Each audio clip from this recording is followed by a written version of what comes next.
முக்கியமான ஒரு கோவில் இது. எல்லாரும் சொன்னால் பழனியும் வந்து நமக்கு ஞாபகம் வந்து தஞ்சாவூர். அந்த மாதிரி தமிழ்நாட்டில் இருக்கக்கூடிய அத்தனை கோவில்களையும் முந்தியில மிகப்பெரிய கலெக்ஷன் வர்றது இந்த பழனி முருகன் கோவில் அப்படின்னு சொல்லி உங்களுடைய வரலாறு சொல்றது. இந்த பழனி முருகனை தண்டாயுதபாணி, அவனுக்கு ஏன் அந்த பேர்? ஒரு தடவை கைலாச மலையில உங்க எல்லாருக்கும் தெரிஞ்சிருக்கும் இந்த கதையெல்லாம் பார்த்துட்டு சிவகம் பார்வதி இருக்கா, பிள்ளையார் முருகன் விளையாடி இருக்கா, சமந்தா சண்டையே நம்ம விளையாடி இருக்கா. அவனும் விளையாடி இருக்கும்போது ரொம்ப அழகா பார்த்து ரசிச்சுட்டு இருக்கா. சிவகம் பார்வதி ஆஹா என்னோட மனையெல்லாம் ரொம்ப நல்லா விளையாடுறது, சண்டையா விளையாடுறது அப்படின்னு நினைச்சுட்டு இருக்கும்போது நாராயணன் நாராயணன் அப்படின்னு சொல்லி நாரதர் வந்து கையில வரும்பொழுது எல்லா புதுசாலாம் விசாரிச்சுட்டு வைகுண்டத்தில் ஏதாவது சொல்லியுமா, நாராயணன் சொல்லியுமா, மகாலட்சுமி சொல்லியுமா எனக்கு கேட்டு அதுக்கப்புறமா என்ன நாரதரே கையில என்ன கொண்டு இருக்கேன் அப்படிங்கிறாங்க. சொன்னோடனே ஒரு ஞானப்பழம் கொண்டு வந்திருக்கேன் உங்களுக்கு கொடுக்கறதுக்காக அப்படின்னு. அந்த ஞானப்பழத்தை சரி சிவன் சொன்னாரா கையில வாங்கினேன். கையில வாங்கின உடனே சரி நம்ம சாப்பிட்றத விட நம்மளுடைய குழந்தைகள் அந்த பழத்தை சாப்பிட்டாக்கா இன்னும் ஞானம் நல்லா வளர்த்து அப்படின்னு சொல்லிட்டு 2 பேரையும் கூப்பிடுறாரு. கணேஷ் குமரேஷ் 2 பேரும் வாங்க, 2 பேரும் வந்து இந்த பழத்தை எடுத்துக்கோங்க. உடனே stop stop stop, no no no, 2 condition அப்படின்றாங்க நாரதர். என்ன 2 கண்டிஷன்? முதல் கண்டிஷன் இந்த பழத்தை ஒருத்தர் தான் சாப்பிடணும், ஓகே. 2வது கண்டிஷன் யார் முதல்ல வளர்த்து வராளோ அவர் இந்த பழத்தை சாப்பிடலாம் அப்படின்னு அவர் சொல்லிட்டு இருக்கும் பொழுது முருகன் டாக்டர் மயில ஏறி கிளம்பிடுறாரு. கிளம்பின உடனே ஒரு 5 நிமிஷம் ஆகுது. பார்க்கறது பிள்ளையார் எப்படியே நம்ம வேற யானை தர ரொம்ப வேற இவ்வளோ பெருசு, நம்மளுக்கு இருக்கிற வாகனமும் மூச்சுருது, இது மேலே ஏறி எங்கே நம்ம உலகத்தை சுற்றி வந்து இந்த பழத்தை வாங்குறது அப்படின்ட்டு ஒரு யோசனை பண்ணுறாரு.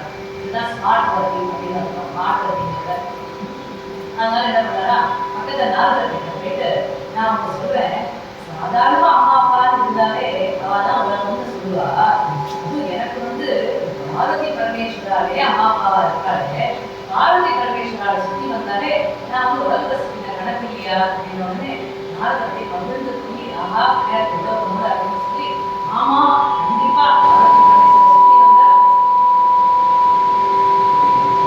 சுற்றி வந்தா கண்டிப்பா வந்து உலகத்தை சுற்றின பலன் உண்டே அப்படின்னதுக்கு அப்புறமா என்ன பண்ற, இந்த பிள்ளையார் உடனே போய் பார்வதி பரமேஸ்வரரை சுற்றி வந்துட்டு கையில இருக்கிற பழத்தை எனக்கு தாங்கம் கேட்டு வாங்கி கொடுத்தார்.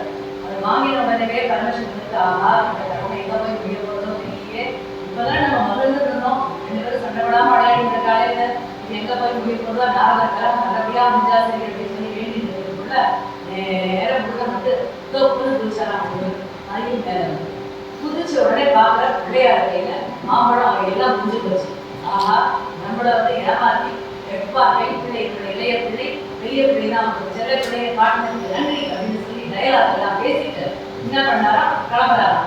எல்லாத்தையும் திறந்துட்டாரு. அம்மா வேண்டாம், அப்பா வேண்டாம், அண்ணா வேண்டாம், துணிமணி வேண்டாம், எனக்கு எதுவுமே வேண்டாம், பேர் வேண்டாம், எல்லாத்தையும் போட்டு அந்த தண்டத்தை மட்டும் எடுத்துட்டு போய் பழைய போய் உட்காந்துட்டாராம். உடனே அப்படியே அதை அடிச்சுட்டு பாவம் பார்த்து போடுறாரு. எதுக்கும் அசங்கலை போய் நீ பாட்டுக்கு வந்து பிள்ளையாரோடய இருக்கும் அப்படின்னு சொல்லிட்டு போயிடுறாங்க. இந்த இடத்துல இப்போ பார்த்துப்போம் திருவிளையாடல் படத்துல வந்து ஔவையார் வந்து பழனியப்பா ஞான பழனியப்பா தமிழ்ஞான பழனியப்பா அப்படின்னு சொல்ற ஒரு பாட்டை நம்ம பார்த்துருக்கோம். அதுல வந்து உன் தத்துவம் தவறென்று சொல்ல ஔவையின் தமிழுக்கு உரிமை உண்டு அப்படிங்கிறாரு. அதாவது அந்த இடத்துல எப்படின்னா அந்த ஔவையாருக்கும் முருகனுக்கும் இருக்கக்கூடிய அந்த பாண்டிங்கை வந்து கண்ணதாசனுடைய வரியில ரொம்ப அழகா சொல்லியிருக்காரு. இந்த மாதிரி இதெல்லாம் பார்த்து நம்ம நிறைய பேர் அதை ரசிச்சிருக்கோம். இந்த இடத்துல இந்த சிலையை பற்றி நம்ம சொல்லணும் அப்படின்னு போனா சித்தர்கள் 18 சித்தர்கள் உண்டு. அந்த 18 சித்தர்கள்ல போகருங்கிற சித்தர் வந்து இந்த சிலையை அமைச்சார் அப்படின்னு சொல்லி இந்த ஸ்தல புராணம் சொல்றது. இந்த சிலை வந்து நவபாஷாணத்தினால அதாவது 9 வகையான மூலிகைகளால் ஆன அந்த சிலை. இந்த வந்து ராக்கால பூஜைன்னு சொல்லி ஒன்று பண்ணுவாங்க. இந்த ராக்கால பூஜை சொல்லிட்டு நடைய அடைச்சிடுவோம். அந்த பூஜை பண்ணினதுக்கு அப்புறமா அந்த உடம்பு கூட சந்தனத்தை பூசி அதுக்கப்புறமா அந்த நடைய அடைகிறார். மறுநாள் காத்தால அந்த நம்ம தரிசனம் பண்ணுறதுக்கு போகும்போது அந்த பக்தர்களுக்கெல்லாம் என்ன பண்ணுறாங்கன்னா அந்த சந்தனத்தை எடுத்து பிரசாதமாக கொடுக்குறாரு கோவில்ல. அந்த சந்தனத்தை பூசினாலும் நம்மளுக்கு வந்து இந்த திருநீர் மாதிரி இதுவும் ஒரு திருநீர் நம்ம உடம்புல இருக்கிற அத்தனை அத்தனை வியாதியும் போயிடும், மனவியாதியோட போகும் அப்படின்னு சொல்லி இந்த தலப்பிராணத்தை சொல்றது. இன்னொரு வரலாறும் இந்த இடத்துல உண்டு. அதாவது கைலாசத்துல சிவன் பார்வதிக்கு கல்யாணம் நடக்குது. அப்போ கல்யாணம் நடக்கும் பொழுது எல்லாரும் கீழே தேவர்கள்லாம் போனதுக்கப்புறம் அதற்கு மேலே பிறகு வடக்கு கீழே பிறகு அந்த வெயில் தாங்க முடியாம கீழே போனோடனே சிவன் என்ன பண்றாரு, ஐயோ பெருத்து பார்க்க வந்துருக்கும் மேலே வந்துட்டு எல்லாரும் இருக்கவும் சரி இருக்கா அப்படின்னு சொல்லி அகஸ்தியரை அனுப்பி நீ போய் அதை ரொம்ப கொஞ்சம் பேலன்ஸ் பண்ணுன்னு சொல்லி அனுப்புறாரு. ஆனால் என்னுடைய அகஸ்தியர் பார்க்குற தமத்தூண்டு அவரே பேலன்ஸ் பண்றாரு. அதனால அதை இது பண்ணு சொல்லி அசுரன் இருக்கார். இந்த அசுர கப்புள்ஸ்ன்னு சொல்றோம். அந்த கப்புள் வச்சு அவளை வந்துட்டு நீங்க வந்து 2 மலை எடுத்துக்கணும், சிவமலை ஒன்று சக்தி மலை ஒன்று. அந்த 2 மலையை எடுத்துட்டு வந்து இந்த இடத்துல வைக்கும். வச்சாக்கா இந்த மலை கொஞ்சம் வந்து இந்த பூமி வந்து பேலன்ஸ் ஆகும். சரி இது நம்ம விழுந்து என்ன பண்றாங்க, 2 சிவன் மலையும் சக்தி மலையும் கொடுக்கறதுக்காக போயிட்டு அந்த மலையை எடுத்துங்கிறார். அப்போ அந்த காவடி மலை அந்த குடிச்சு இந்த பக்கம் ஒரு மலை அந்த பக்கம் ஒரு மலை அந்த ஆட்டோமேட்டிக்காக அந்த காட்டில் இருக்கக்கூடிய அந்த பாம்பெல்லாம் வந்துடுவாங்க. அந்த இடத்துல வந்து அது வந்து கயிறாகி ஒரு தராசு மாதிரி ஆயிடுது. அதனால 2 மலை எடுத்து வர அப்படின்னா அசுரனாலும் மலையை கொடுக்குறது சாமானியாகவே அவளுக்கு கலப்பாயிடும். அந்த கலப்பு ஆதிக்காக என்ன பண்ணுறாரு, ஒரு இடத்துல அந்த குன்றத்தை வைக்கிறார். அந்த 2 மலையும் வைக்கிறார். வச்சுட்டு அந்த இடத்துல பக்கத்தில் ஒரு நீரோட அதை தண்ணி பிடிச்சிட்டு இருக்கிறத வந்து அந்த மலையை திருப்பி எடுத்துக்கலாம் அப்படின்னு பார்த்தா அந்த இடத்துல மலையை எடுக்க முடியல. இதுக்கு இவ்வாறு புதுசு அந்த வரதானே எப்படி நமக்கு கட்டி கையில் வராமல் போகணும்னு சேர்த்து பார்த்தா வரல. அதுக்கப்புறம் கொஞ்சம் நாளை கஷ்டப்பட்டு குடும்பம் மேலே மூட்டு பார்த்தா ஒரு 5 வயசு 6 வயசு ஒரு பையன் ஒரு பாலகன் வீட்டில் வெளியே சிரிச்சு நிற்கிறான். பிடிச்சி நின்றோடனே இந்த இருமன் சொல்றாங்க, வேலைக்கு கீழே நீ தான் பிடிச்சி அமைக்கிட்டு இருக்கேன், நிறைய வேலை போடாங்க, நான் இந்த நிலையில தான் இருக்க போறேன், என்னை எடுக்க முடியாது, முடிஞ்சா வைக்கிறதுக்கு வரணும், வேடிக்கை பார்க்குறேன். நான் தான் திருவிளையாடல் பண்ணி பழக்கமாச்சு பொண்ணு. அதனால பார்த்தா எடுக்க முடியல. உடனே சரி நான் ஒன்று வந்து சண்டை போட்டு ஒன்று அழிச்சுடுறேன் பாருன்னு சொல்லி இடுமன் பண்ணா அவன் அசுரன் சரி சரி இது விடலாம் எல்லாத்தையும் பார்க்கும் போது அகசியர் அணிந்து ஒன்று விட்டு பார்த்தா முருகனை பார்த்தா ஒரு டிமைனா இருக்கு, இது சாதாரண பாரத மாதிரி இல்லையே அப்படின்னு சொல்லி பார்த்தா அப்பா அந்த முருகன் வந்து முருகனா காட்சி கொடுத்ததுக்கு அப்புறமா அவர் சொல்ல இந்த மலையில தான் எனக்கு வந்து இருக்கணும், அதனால இந்த இடத்துல எனக்கு கோவில் கட்டி எல்லாரும் வந்து என்னை பார்த்தாங்க, அவளுக்கு வேண்டிய வரங்கள் நான் கொடுப்பேன் அப்படின்னு சொன்னா. இது இன்னொரு மலை சுவாமி மலை அந்த இடத்துல இருக்கிறது. அது வந்து இதுதான் பழனி மலை அப்படின்னு சொல்லி சொல்றோம். அந்த மாதிரி இந்த பழனி ஆண்டவர் தடவை என்ன ஆகாது அப்படின்னா ரொம்ப அது நவபாஷானத்தினால ஆனதுன்னு சொன்னேன். நவபாஷானத்தினால ஆனதுனால ஒரு திருடன் என்ன பண்றான், அந்த சிலையை திருடி போய் காட்டுல போட்டுட்டு அவன் பாட்டுக்கு அதுக்கப்புறமா போயிடலாம். அந்த திருச்செந்தூர் முருகனை போடுறாங்க, கடலை போடுறாங்க, இந்த முருகனை காட்டில் போட்டோடனே அந்த கோவில பழனி கோவில்ல விக்கிரகமே இல்லை, எப்படி வழிபாடு பண்ணது. அந்த நாடு வந்து சேர நாடு. சேர நாடு அப்படின்னு சொன்னா கோயம்புத்தூர் பக்கத்தில் இருக்கிறதுனால சேர நாடுன்னு சொல்லுவோம். அந்த சேர நாட்டுடைய அரசன் அவன் என்ன பண்றான், காட்டுக்கு வேட்டைக்காக வரும்போது வழிதவறி போயிடும். அந்த காட்டிலேயே அன்னைக்கு ராத்திரி தங்கக்கூடிய ஒரு சந்தர்ப்பம் அமைகிறது, ஒரு ஆப்பர்ச்சுனிட்டி. அந்த இடத்துல ராத்திரி தங்க முடியாது. அப்போ அவனுடைய கனவுல இந்த முருகன் தோன்றி தான் இருக்கிற இடத்தை அவனோட திருஷ்டாந்தம் பண்ணிட்டு அப்போ அந்த முருகன் எந்த இடத்துக்கு வந்து அவனுக்கு சொன்னாலும் கனவுல அந்த இடத்துல போய் பார்த்தா அந்த இடத்துல முருகனுடைய சிலை இருக்கு. அந்த முருகன் சிலையை எடுத்துட்டு அந்த ஆவினன் குடிக்கிற ஊர் இருக்கு, அந்த சேரம் வந்து மரம் வந்துட்டு பார்த்தா பக்கத்துல மலை இருக்கு. அதுக்கு மேல அந்த மலை மேல கொண்டு போய் இந்த முருகனை ஸ்தாபனம் பண்ணி அதுக்கப்புறமா அந்த கோவில் கட்டி நிறைய கும்பாபிஷேகம் பண்ணி இன்னைக்கு நிறைய பக்தர்கள்லாம் அதை போய் பார்க்குற அளவுக்கு அந்த கோவில் இவ்வளோ பெருசாக இருக்கு. அதுவும் இல்லாமல் இப்போ பழனி முருகனை பற்றி சொல்லணும் அப்படின்னா இன்னொரு இன்ட்ரெஸ்டிங் கதைன்னு சொல்லலாம்.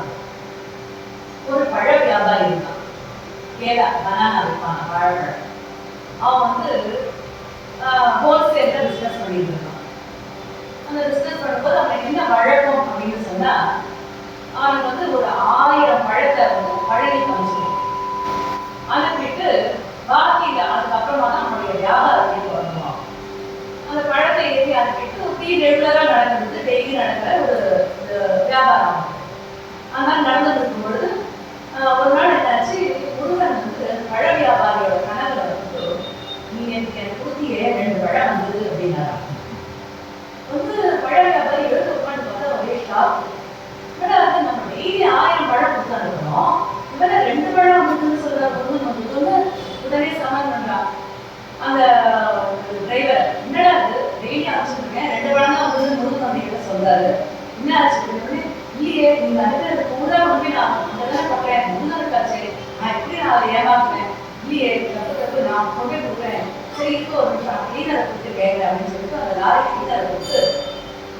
அது எங்க கொண்டு போனேன், இன்னது 2 பழம் தான் வந்துருக்காரு, என்ன விசேஷம் இல்ல, இது வந்து டீசல் போடுறதுக்காக ஒரு இடத்துல வண்டியை நிறுத்தினேன்.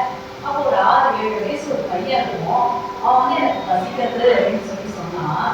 அதனால இந்த 1000 பழத்துல 2 பழத்தை எடுத்து அவனுக்கு கொடுத்தாக்கா அந்த உனக்கு தெளிவா போகுது, அது முருகனுக்கு அப்படின்னு நினைச்சேன் அப்படின்னா. அந்த 998 பழம் முருகனுக்கு போகல. பசின்னு யார் கேட்டாலோ அவளுக்கு அந்த 2 பழம் போச்சு பார்த்தீங்களா. அதுதான் முருகனுக்கு திருப்தி. அந்த கடவுளுக்கு வந்து திருப்தி ஏற்படணும் அப்படின்னு சொன்னாக்கா நம்ம கடவுளுடைய காரியத்தை நம்ம பண்ணும் பொழுது அந்த திருப்தி அவனுக்கு ஏற்படுறது. சுக்கீசிவன் சொல்வாரு, ஒரு அம்மா அப்பா தாத்தா பாட்டி இருந்துருந்தாங்க.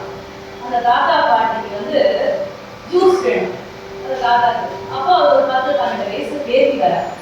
அந்த இடத்துல பேத்தி வந்த உடனே வந்து தாத்தாக்கு ஜூஸ் வேணுமாண்டா கலந்து கொள்வா அப்படின்னு சொன்னோடனே அந்த பேத்தி போய் ஜூஸ் கலந்து கொள்வார். ஜூஸ் கலந்து கொண்டு வந்து தாத்தாக்கு கொடுத்தோடனே பாட்டி சொன்னாங்க, ரொம்ப தேங்க்ஸ்மா அப்படின்னா. எதனால ஜூஸ் வேண்டுன்றது தாத்தாக்கு, கொண்டு வந்து கொடுத்தது அந்த குழந்தை, தேங்க்ஸ் சொன்னது பாட்டி. அதாவது கடவுளால் படைக்கப்பட்டவர்கள் அத்தனை பேரும் நம்ம பூமியில இருக்கோம். அதனால கடவுள் வந்து சாப்பாடு கொடுக்க வேண்டியதோ, துணிமணி கொடுக்க வேண்டியதோ, வாழ்வாதாரம் கொடுக்க வேண்டியதோ கடவுளுடைய பொறுப்பு. எப்போ கடவுளுடைய வேலையை நம்ம செய்யறோமோ அப்ப கடவுள் நமக்கு தேங்க்ஸ் சொல்றோம். இதுதான் இந்த கதையினுடைய தத்துவம் அப்படின்னு சொல்லி நம்ம அதை எடுத்துக்கலாம். இந்த மாதிரி இந்த முருகனுக்கு வந்து திருப்பி பூசுறது, பஞ்சாமிர்தம் சாப்பிட்றது எப்படி வந்து ஒரு சிறப்போ, இந்த காவலியும் ஒரு சிறப்பு அப்படின்னு சொன்னேன். இப்போ அந்த காவலி